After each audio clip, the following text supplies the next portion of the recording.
Welcome back, you degenerates and dirtbags, to Trades and Gains, where we cut through the noise and decode the madness on Wall Street. After a historic sell off last week, Monday brought no relief, just more panic, more policy chaos, and another brutal drop in stocks. The Dow shed 300 points. The NASDAQ clawed back to green by a hair, but the overall message: investors have no clue how to price the Trump tariff war. Let's go ahead and break it down and see where institutions are buying. So to kick things off, Trump turned up the heat today. He decided to threaten even more tariffs. He ratcheted up those tariff threats Monday morning, warning of an additional 50% tariff on China if Beijing doesn't walk back its 34% retaliatory tariffs. The escalation immediately sent futures diving in the market. And then the markets caught a whiff of a 90-day delay rumor, sparking a mini relief rally. But hopes got crushed fast, with the White House coming out and denying it within minutes, calling it quote-unquote fake news. The result, a volatile roller coaster session that swung between chaos and false hope. And at one point, I think SPY was at like 482. And it literally spiked from 481 and peaked at the high of the day of 523.17. So that was a nice little $40 swing that we saw in about 20 minutes, and then it came crashing right back down to 493. So talk about a hell of a day in the markets. Now let's go ahead and talk our numbers for the day. We had some mixed views on the day. The Dow Jones fell 0.91%. The S&P 500 closed only down 0.23%, or I think 0.18 technically.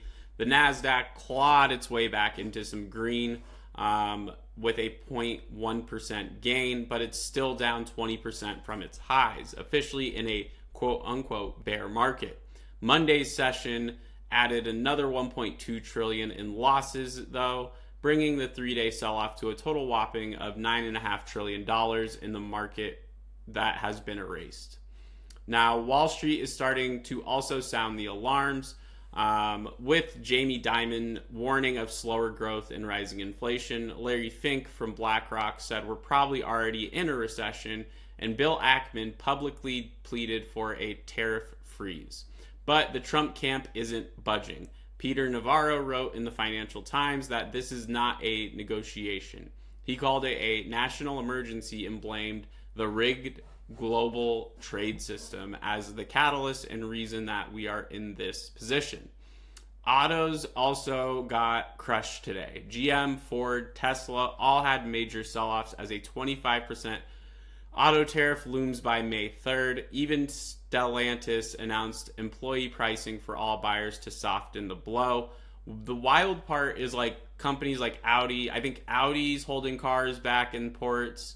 Land Rover and Jaguar have canceled imports coming in because of these tariffs. So the car market is just getting absolutely pummeled right now, and it's really just a sector-wide sell-off in that area. Tech also took a beating, with NVDA, Apple, again Tesla, all tanking before a choppy recovery. Analysts cut earnings estimates across the board for our Mag 7 and tech companies in general. Now gold, it flirted below 3,000 in inflation hedges today. Yeah, not so much. It looks like we didn't have those coming in, with gold touching 3,300 last week. And then oil also fell another 2.5% here. It is now down 13% in only 2 weeks. The market's pricing in a global growth collapse currently, something that we should probably be worried about. Globally, the Nikkei plunged 7.8%. The Hang Seng cratered 13%, its worst day since 1997. And Europe's Stoxx 600 hit 15-month lows. And this is not an isolated incident, as we can see. Now, let's talk sentiment. Investors used to count on Trump to care about the market. That Trump put, like a Powell pivot, was supposed to be the safety net. That's over. Trump went full hardline Monday, tweeting, "Don't be weak. Don't be a panickin."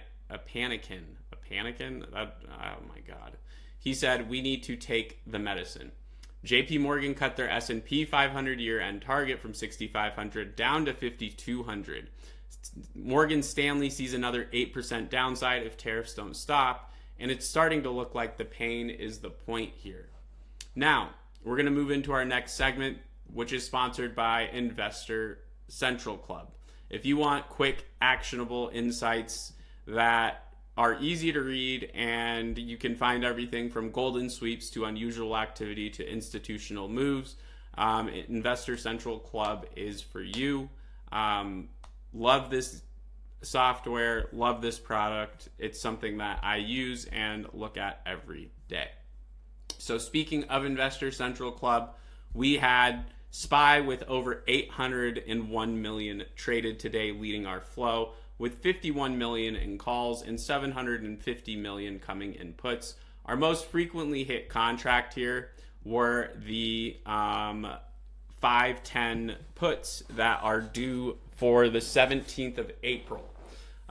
It looks like we had quite a couple golden sweeps come through our session today with this. So is this hedging or is this offloading? I'm not entirely sure. There were multiple 1 million plus share blocks at the 504 price as well in our dark pools. We also had QQQ in our institutional moves today. We had 683 million total, including a massive 1.9 million share print as well. HYG in the dark pool saw 788 million in dark pool prints.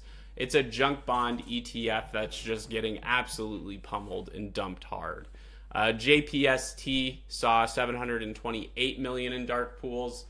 Capital fleeing to short duration safety, maybe. And TLT saw 416 million, which is a flight to long duration treasuries being confirmed, and that looks like where a lot of institutions could hedge here in the future. This wasn't dip buying in the dark pools. This was institutions running to shelter and safety. Now, again, with those, let's talk about our flow scanner now officially. And again, we already went over what SPY. NVDA, we saw 114 million in total overall flow, with 69 million coming in calls against 45.5 million in total puts. Our most popular contract here were the $100 calls due this week, on the week. Tech risk hedging is continuing through the market, folks. We also had QQQ with 79 million in puts, with a split between 39.9 million in calls and 39.45 million in puts, with our most frequently hit contract for our QQQ were the 420 calls that are due on, well, they were due today. So we had a lot of 0 days that came in on the day, but it looks like there were a lot of protective trades that came through the flow while we were watching and monitoring this as well.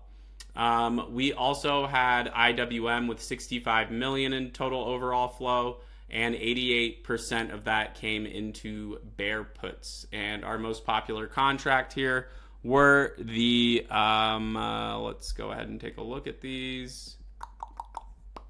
The 173 puts that were due the 17th. So we're going to keep an eye out on those as well. Tesla, we had 29 million, most in downside bets as the stock slid below $235. HYG also had 17.4 million in all puts. And again, it's a junk bond collapsing hedge most likely.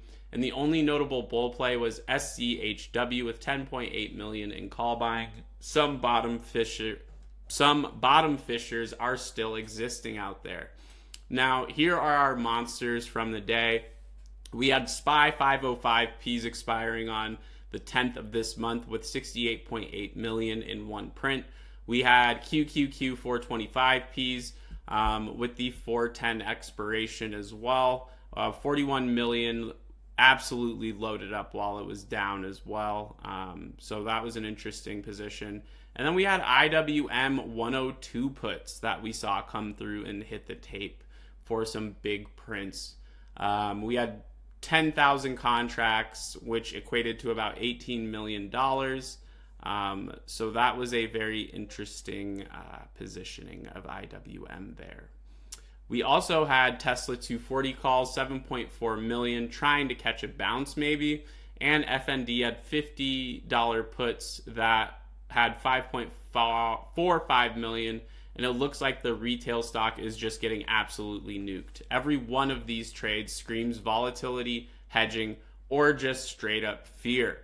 And some institutional positioning, we went over some of this, but just again, JPST, we saw 728 million, which shows a short duration safety flight. GLD plus TLT, we had 500 million in total inflow, and this is a classic risk off play that you see in the market. We had JNK, HYG combined for 1.5 billion in outflows from junk bonds. Meta, NVDA, and Tesla still seeing heavy institutional selling, and Bitcoin surged back above 78K. JP Morgan even hinted Trump put maybe in crypto now, not equities. Now, we have no economic data on deck, but lots of risk for tomorrow. April 9th tariffs are the macro landmine. If they go through, expect more downside. Earnings kickoff later this week. Guidance will matter more than Q1 numbers. I mean, I think that's the case anyways with that stuff, is guidance will always play a bigger factor than EPS and revenue. Options OI still heavy on the downside, so expect some more volatility. And any tweet or leak about EU retaliation, well, watch out, because this could be a triggering market event. Now, that is your full recap for Monday, for today. 9.5 trillion in the market, value erased in 3 days. Institutions are running for cover, and policy isn't changing. I also saw that there were rumors about rate hikes, so keep your eye out on that, because that could also send the markets tanking. This is the most important tape we've seen since 2020. But make sure you subscribe for more real talk on the flows, the news, and what it means for your trades. Leave a comment below.